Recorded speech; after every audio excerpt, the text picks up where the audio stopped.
The Green Children of Woolpit. It was a bitterly cold autumn morning in Woolpit.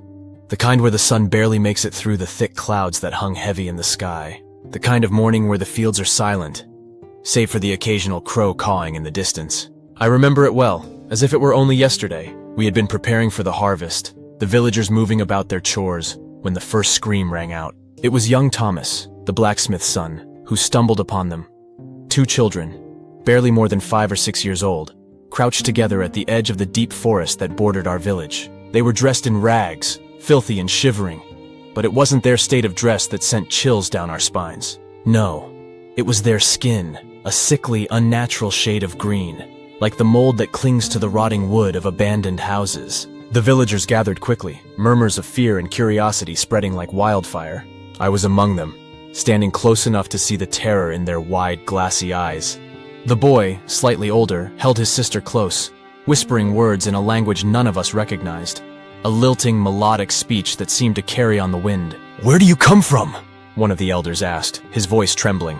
The children exchanged a glance, their eyes glowing faintly in the dim light, before the boy spoke in halting English, learned from who knows where. "We are from a place of twilight," he said, his voice eerily calm for a child so young. "From a land beneath your own." The villagers shifted uneasily. "A land beneath our own?" The word sent a ripple of unease through the crowd, a whisper of something unnatural, something wrong.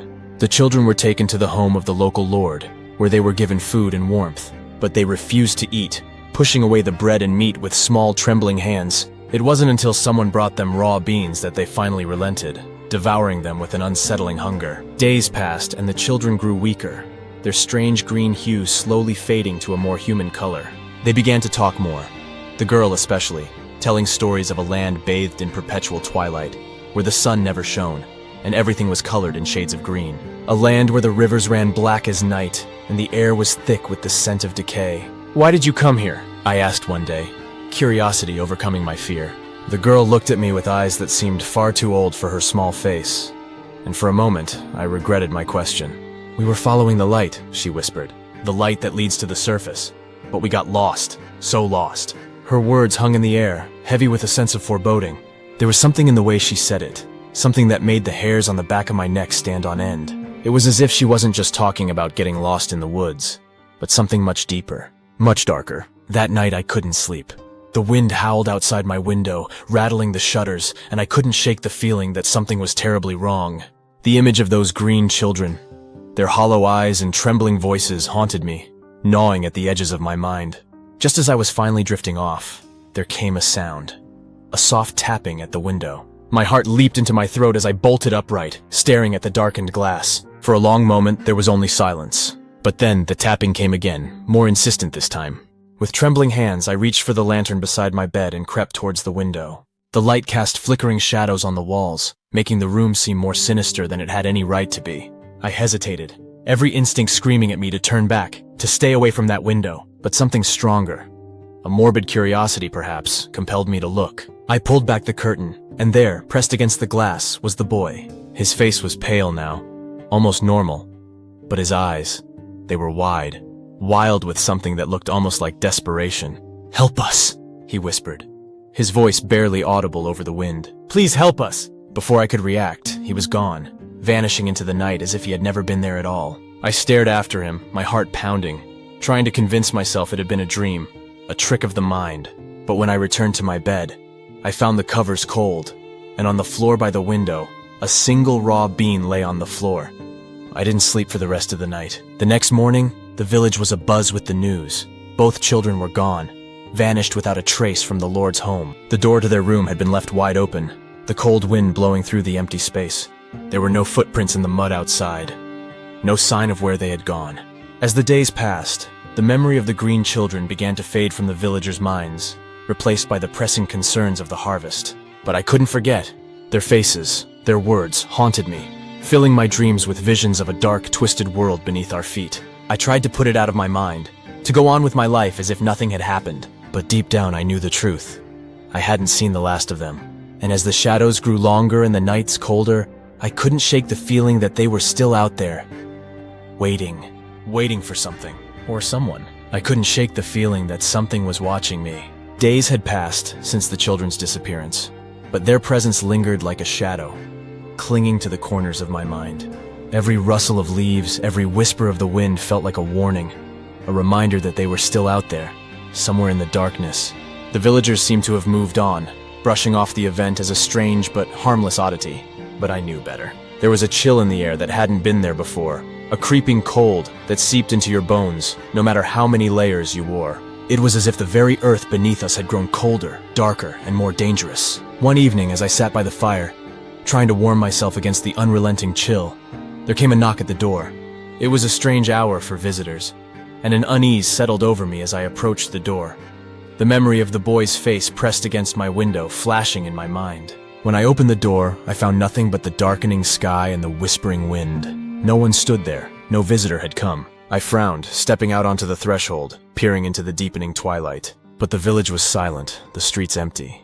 As I turned to go back inside, something caught my eye. A small bundle lying on the ground just outside my door. I bent down to pick it up, and my heart skipped a beat when I realized what it was. A handful of raw beans, wrapped tightly in a piece of cloth. I dropped the bundle as if it had burned me, my mind racing. It couldn't be. They were gone. They had vanished into the night, hadn't they? But the evidence lay there at my feet, undeniable. I kicked the bundle away, slamming the door shut behind me, my hands shaking. This wasn't happening. It couldn't be. But as I backed away from the door, I couldn't help but feel that familiar sensation of being watched, the hairs on the back of my neck standing on end. That night, sleep eluded me once again. Every creak of the floorboards, every gust of wind against the shutters sent my heart racing. I lay there, staring at the ceiling, waiting for something, anything, to happen. And then, just as I was about to drift off, the sound came. It was a soft, rhythmic scratching, like nails on wood, coming from somewhere within the house. I froze, my blood turning to ice. The sound grew louder, more insistent, as if whatever was making it was trying to claw its way out. Slowly I rose from the bed, my breath shallow and uneven. I followed the sound down the dark hallway, every step feeling heavier than the last. It seemed to be coming from the cellar, a place I rarely ventured. With trembling hands, I opened the cellar door, the hinges creaking loudly in the silence of the night. The scratching stopped abruptly, plunging the house into an oppressive silence. For a moment, I stood there, staring down into the inky blackness below, my heart pounding in my chest. And then, from the depths of the cellar, I heard it. The faintest whisper, like the rustling of leaves in a breeze. It was the same language I had heard from the children, the strange melodic words that made no sense to me. But this time, the voice was different. It was deeper, more guttural, filled with a menacing intent that sent shivers down my spine. The words grew louder, more urgent, echoing off the stone walls of the cellar. I should have turned back. I should have locked the door and forgotten all about it. But something compelled me forward, something dark and twisted that I couldn't explain. I grabbed a lantern from the wall and descended the steps, the wooden planks creaking under my weight. The air grew colder with each step, the smell of damp earth filling my nostrils. The eerie. Light from the lantern flickered, casting eerie shadows on the walls. The whispering grew louder, more frenzied, until it felt like it was surrounding me, filling my head with its strange, unsettling words. At the bottom of the stairs, I saw it. A small, dark shape huddled in the corner of the cellar. My breath caught in my throat as I approached, the light from the lantern revealing a figure crouched on the floor, its back to me. "Who's there?" I whispered, my voice trembling. The figure didn't move, didn't acknowledge my presence. It just sat there, rocking back and forth, whispering those strange words over and over again. I took another step forward, the light falling on the figure's face, and what I saw made my blood run cold. It was the girl, the green-skinned child, her face pale and gaunt, her eyes wide and vacant. But something was wrong, terribly wrong.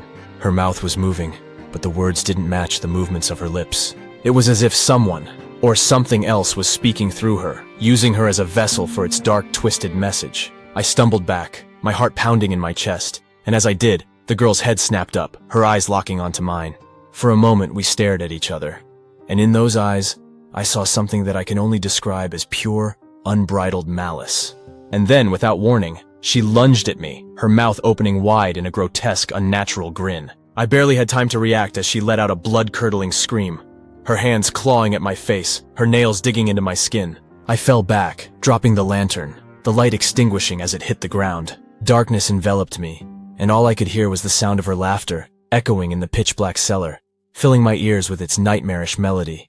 I scrambled to my feet, my heart racing, and bolted up the stairs, slamming the cellar door shut behind me. I could still hear her laughter, muffled now, but still there, like a haunting reminder of what I had seen.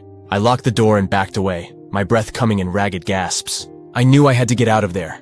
to leave the village and never look back. But as I reached for my coat, something stopped me. There, lying on the floor by the front door, was another bundle of beans, just like the one I had found earlier. Only this time, they were covered in blood. I stared at them, my mind reeling, and in that moment I knew the truth. The children weren't lost. They weren't trying to find their way back to some mysterious land beneath the earth. They were here for us. They had come to take us back with them, to drag us down into that dark, twisted world of theirs, where the sun never shone, and the rivers ran black as night, and there was nothing I could do to stop them. The scratching at the door began again, more insistent this time, as if something was trying to force its way inside. I backed away, my mind racing, my body trembling with fear. And then, as if on cue, the door burst open, the cold wind howling through the house. And I knew I wasn't alone anymore. They had found me, and they weren't going to let me go. The door swung open with a force that sent a chilling gust of wind tearing through the room, extinguishing the few candles that remained lit. My breath caught in my throat as I stumbled back, the darkness closing in around me. I was surrounded by shadows, and somewhere in the darkness, I could hear the faint sound of footsteps, soft, deliberate, drawing closer. I pressed myself against the wall, every instinct telling me to run, to flee from whatever was coming for me. But my legs felt like they were rooted to the ground, frozen in place by the overwhelming terror that gripped my heart. I could hear them now. 2 sets of footsteps, light and childlike, approaching with an eerie calmness that sent a shiver down my spine. From the darkness emerged the children, their small forms barely visible in the faint light filtering through the window. The boy and the girl, their eyes wide and glowing with an unnatural luminescence, stood side by side in the doorway. Their skin had returned to that sickly shade of green, their features sharp and twisted with a malevolent intent that hadn't been there before. They didn't speak, but I could feel their gaze on me, as if they were probing the very depths of my soul, searching for something. The boy took a step forward, his movements slow and deliberate. And as he did, I noticed something that made my blood run cold. His hands were smeared with fresh crimson blood, dripping onto the floor in a steady rhythm. I wanted to scream, to shout for help, but no sound escaped my lips. My throat felt dry, my voice lost to the fear that had taken hold of me. The girl stepped forward as well, her head tilted to the side, her eyes never leaving mine. There was a dark, twisted smile on her face, one that sent a wave of nausea crashing over me. "What do you want?" I finally managed to choke out, my voice barely more than a whisper. The words felt weak, insignificant in the face of the terror that stood before me. The boy's smile widened, his teeth sharp and jagged, gleaming in the faint light. "We want to show you," he said, his voice low and filled with a cold, detached malice. "Show you what lies beneath." Before I could react, the girl reached out and grabbed my wrist with a strength that seemed impossible for a child her size. Her touch was ice cold, sending a jolt of pain shooting up my arm. I tried to pull away, but her grip was like iron, unyielding and impossibly strong. She pulled me forward towards the open door, and as she did, the darkness seemed to close in around us, swallowing the room whole. The boy followed behind, his eyes never leaving mine, his expression unreadable. They led me outside, into the cold night air, the wind howling around us like the wails of 1,000 lost souls. The village was eerily silent, the streets empty, as if everyone had vanished into thin air. The houses stood dark and lifeless, their windows like empty eyes staring into the void. The children led me to the edge of the village, to the dense forest that bordered Woolpit, the same forest where they had first been found. The trees loomed overhead, their branches twisted and gnarled, casting long, menacing shadows on the ground. "Where are you taking me?" I demanded, trying to keep the fear out of my voice but failing miserably. The girl didn't answer, only tightened her grip on my wrist, pulling me deeper into the forest. The further we went, the colder it became, the air thick with a damp, musty smell that made it hard to breathe. The trees grew closer together, their branches intertwining overhead, blocking out the moonlight and plunging us into near total darkness. Just when I thought I couldn't take it any longer, the children stopped. We stood before a large, ancient tree, its trunk wide and gnarled, its roots twisting out of the ground like the fingers of a giant hand. At the base of the tree was a small opening, just large enough for a person to crawl through. The girl released my wrist and pointed to the opening, her smile growing wider, more sinister. "You must go inside," she said, her voice sweet and childlike, but laced with something dark and malevolent. "Go inside and see." I shook my head, taking a step back. "No," I whispered, my heart pounding in my chest. "I'm not going in there." The boy stepped forward, his expression cold and unfeeling. "You have no choice," he said, his voice echoing in the darkness. "You must see where we come from." Before I could react, the girl pushed me forward, her strength once again catching me off guard. I stumbled, falling to my knees in front of the opening, The smell that wafted out from the hole was overwhelming. Decay, rot, and something else. Something I couldn't quite place. But that filled me with a deep, primal fear. The boy crouched down beside me, his eyes gleaming in the darkness. "It's time," he whispered, his breath cold against my ear. "Time to see the truth." With a final push, they shoved me into the hole. I fell forward, sliding down a steep, narrow tunnel, the walls slick with moisture. My hands scrabbled at the sides, trying to find something to hold on to, but there was nothing, only smooth, wet stone. The tunnel seemed to go on forever, the darkness pressing in on me from all sides. I could hear the children's laughter echoing down the tunnel, growing louder, more distorted, until it didn't even sound human anymore. It was a twisted, grotesque sound, like the wailing of the damned. Finally, the tunnel leveled out, and I tumbled into a large, cavernous chamber. The air was thick and heavy, the smell of decay even stronger here, almost suffocating. I lay there for a moment, trying to catch my breath, the laughter still ringing in my ears. Slowly I got to my feet, my legs trembling beneath me. The chamber was enormous, the walls covered in strange glowing fungi that cast an eerie greenish light over everything. The floor was littered with bones, human bones, strewn about as if they had been carelessly discarded. In the center of the chamber stood a massive stone altar, stained dark with old blood. On the altar lay a figure, wrapped in a tattered, blood-soaked shroud. My heart skipped a beat as I realized what or who it was. It was me, my own lifeless body, lying there on the altar, pale and cold, my eyes wide open, staring blankly into the void. I stumbled back, my mind reeling, unable to comprehend what I was seeing. This couldn't be real. It had to be some kind of twisted nightmare, but no matter how much I willed myself to wake up, the horror in front of me remained. The children appeared beside the altar, their faces twisted into grotesque, inhuman grins. "Welcome home," the boy said, his voice echoing through the chamber. "This is where you belong." The girl stepped forward, her eyes gleaming with a dark, malevolent light. "We've been waiting for you," she whispered, her voice low and haunting. "Waiting for you to join us." I backed away, my heart pounding in my chest, but there was nowhere to go. The chamber was closing in around me, the walls seeming to shift and pulse with a life of their own. The children's laughter grew louder, more distorted, filling my head with its nightmarish melody. And then I felt it, a cold, clammy hand on my shoulder, gripping me with an unnatural strength. I turned slowly, my breath catching in my throat, and found myself staring into the face of my own corpse, its eyes wide and unblinking, its mouth twisted into a grotesque grin. It spoke, its voice a hollow, rasping whisper. "You can't escape," it said, its breath cold and rancid. "You belong to us now." The ground beneath me began to tremble, the bones rattling and shifting as if coming to life. The walls of the chamber closed in further, the air thickening until it was almost impossible to breathe. And then, with a final, sickening lurch, the chamber began to collapse, the ceiling caving in, the stones falling around me. I tried to scream, but no sound came out, my voice lost in the cacophony of crumbling stone and the children's maddening laughter. I was buried alive, trapped in the cold, dark earth, the weight of the world pressing down on me, crushing the air from my lungs. But just as I thought it was over, the laughter stopped, and the world went silent. The darkness lifted, and I found myself standing back in the forest, the cold wind biting at my skin, the ancient tree looming over me. The children were gone. The forest was quiet, almost peaceful, but I knew better. This wasn't the end. I could still feel the cold hand on my shoulder, the weight of the earth pressing down on me, the smell of decay lingering in the air. I knew then that there was no escaping them. They had claimed me, taken me into their dark, twisted world, and now I was theirs.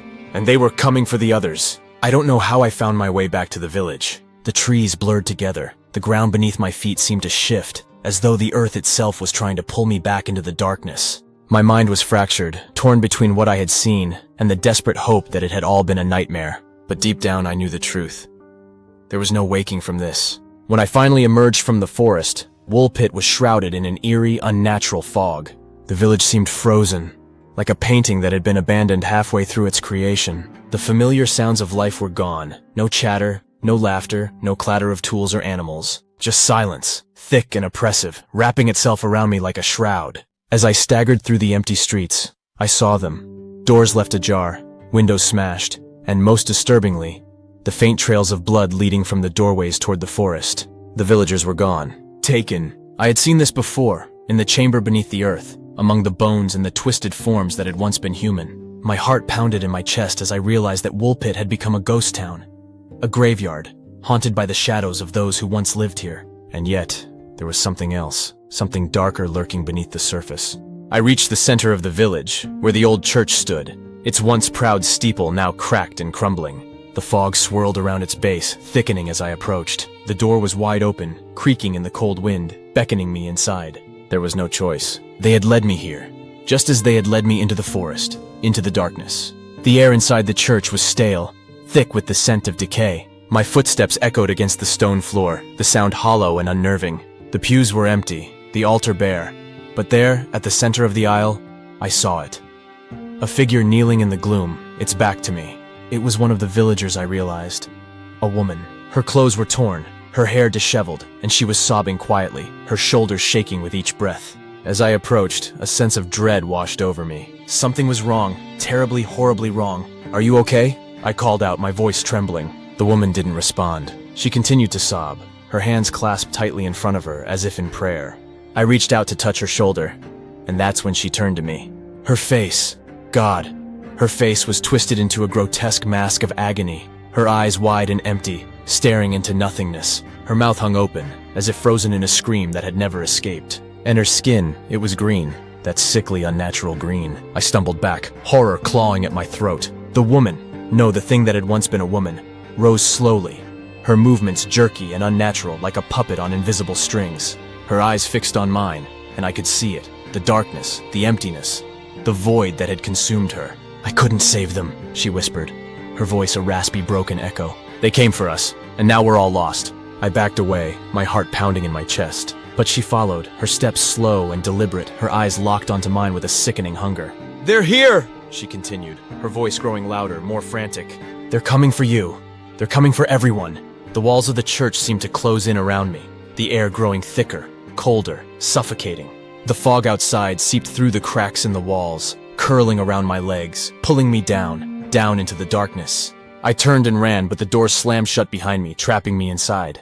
The woman's laughter, no, not laughter, but something else, something darker, echoed off the walls, filling the air with a chilling resonance. The shadows in the church shifted, growing darker, more tangible, until they seemed to move with a life of their own. The air hummed with a low, vibrating energy, and as I turned to face the altar, I saw them. Two small figures standing there, bathed in an unnatural greenish light. The children, their eyes glowed with that same malevolent light, their faces twisted into grotesque, inhuman smiles. The girl held out her hand, beckoning me forward, while the boy's smile widened, revealing rows of sharp, jagged teeth. "You belong to us now," the boy said, his voice echoing through the church, filling the space with its dark, sinister timbre. I took a step back, but the ground beneath me seemed to shift, pulling me forward, towards them. The fog thickened, swirling around us, wrapping the church in a suffocating embrace. I could feel the cold seeping into my bones, the darkness closing in on me, pressing down on my chest, making it hard to breathe. The girl's hand was outstretched, her fingers long and claw-like, and as she reached for me, I felt a wave of terror unlike anything I had ever known. But I couldn't move, couldn't escape. I was frozen, trapped in their gaze, in the inescapable pull of their dark, twisted world. And then, just as her fingers brushed against my skin, the church exploded in a cacophony of sound. Crashing, screeching, the walls shaking, the ground beneath us splitting open. The air was filled with the smell of blood, of rot, of death. I looked down and saw it. A gaping chasm, opening beneath the altar, the earth splitting apart to reveal a dark, endless void. From within the darkness, I heard the screams, inhuman, blood-curdling screams, rising from the depths, echoing through the chamber. The children stood at the edge of the chasm, their eyes locked onto mine, their expressions dark and twisted. And then, without warning, they lunged at me, their faces contorted in rage, their eyes burning with a fiery, unnatural light. I tried to scream, but the sound caught in my throat as they grabbed me, their cold, clammy hands wrapping around my arms, pulling me towards the chasm. The ground beneath my feet crumbled, and I was falling into the darkness, into the void. And as I fell, their laughter echoed in my ears, a maddening, inescapable sound that filled my mind with terror. The world around me dissolved, replaced by darkness, endless, suffocating darkness. But then, just as I was about to be swallowed whole by the void, I felt it. A hand, warm and strong, grabbing hold of me, pulling me back from the brink. I was yanked back onto solid ground, the darkness receding, the fog lifting. I was back in the church, but it was different now. The walls were cracked and crumbling, the altar broken and covered in dust. I looked up and saw a figure standing before me. A man, tall and imposing, his face hidden in shadow. He reached out a hand, helping me to my feet. And as he did, I realized with a start that the children were gone. The chasm was gone. The darkness had lifted, leaving behind only the cold, empty shell of the church. "You were lucky," the man said, his voice low and gravelly. "They almost had you." Who are you?" I asked, my voice trembling. He stepped into the light, and I could see his face, lined with age, his eyes dark and filled with a sadness that seemed to go beyond this world. "I'm the last," he said. "The last of those who remember.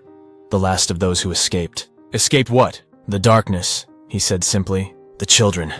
They're not what they seem. They're something much older, much darker, and they're not done." I shivered, the cold air biting at my skin. "What do they want?" The man looked at me with eyes that seemed to see straight through me, and in that moment, I knew the truth. "They want what they've always wanted," he said. "They want to bring us back to their world, back to the darkness." I shook my head, backing away. No, this can't be happening." "But it is," he said, his voice steady. "And it's not over. They'll keep coming, keep searching until they've taken us all." I looked around the church, at the cracked walls, the broken altar, and the empty pews.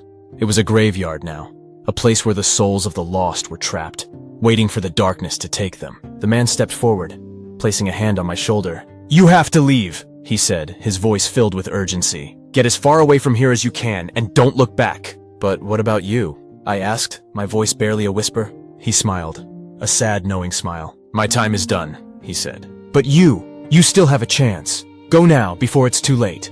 I nodded, my heart pounding in my chest. I turned and ran out of the church, out of the village, and into the cold, dark night. The fog lifted as I ran, the air clearing, the stars appearing overhead. But I didn't stop, didn't look back, didn't dare to slow down. And as I ran, I could still hear their laughter, faint, distant, but there. It followed me, echoed in the darkness, a reminder that they were still out there, waiting, watching. I don't know how long I ran or how far I went, but eventually, I found myself standing on the edge of the forest, the village of Woolpit far behind me. The night was silent, the air crisp and clear, and for a moment I allowed myself to believe that it was over. But deep down, I knew the truth. It was never really over. They would come again, and when they did, I wouldn't be able to escape. The green children of Woolpit were not lost travelers, not emissaries from a far-off land. They were something much worse, something ancient, something evil. And they would keep coming, keep searching, until they had claimed us all. And when that day comes, there will be no escape. No light to guide us, no warmth to save us. Only darkness. The kind of darkness that consumes everything in its path. And in that darkness, we will all be lost.